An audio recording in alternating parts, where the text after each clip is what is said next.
Lani was forced to close down her small karinderya in Mandaluyong due to losses brought about by the COVID-19 pandemic. But this was just the start. Soon after, her eldest son and husband lost their jobs due to strict lockdowns. And even while she was forced to rent a portion of her tiny house, money did not last long. All these happened as her older brother, who is also living with her, died in September. She only relied on 20 and 50 peso donations from neighbors. Sabihin ko sa apo ko, mahirap yung naranasan natin. Walang trabaho, walang pera, walang pagkain.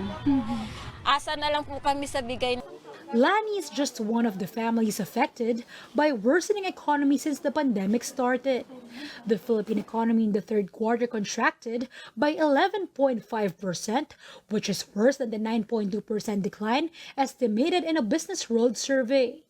Still, the third quarter print comes as a slight improvement from the previous quarter's revised 16.9% plunge, which sent the Philippines into its first recession in nearly 3 decades. Aside from the slump in household consumption, construction, personal care services and entertainment, hotel accommodations and restaurants also dragged down growth. But it was the agricultural sector that was the quarter's bright spot, yielding growth year on year. For the National Economic and Development Authority, the National Capital Region and other nearby provinces returned to stricter lockdown in August, as well as the ECQ in Cebu, affected economic growth from July to September.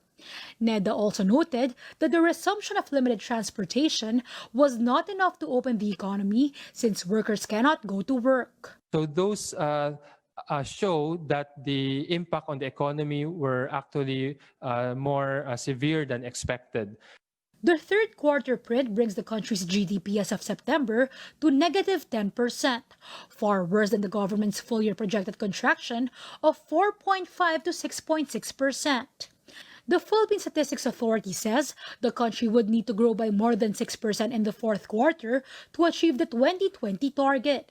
But by the looks of it, the agency said this target is no longer feasible.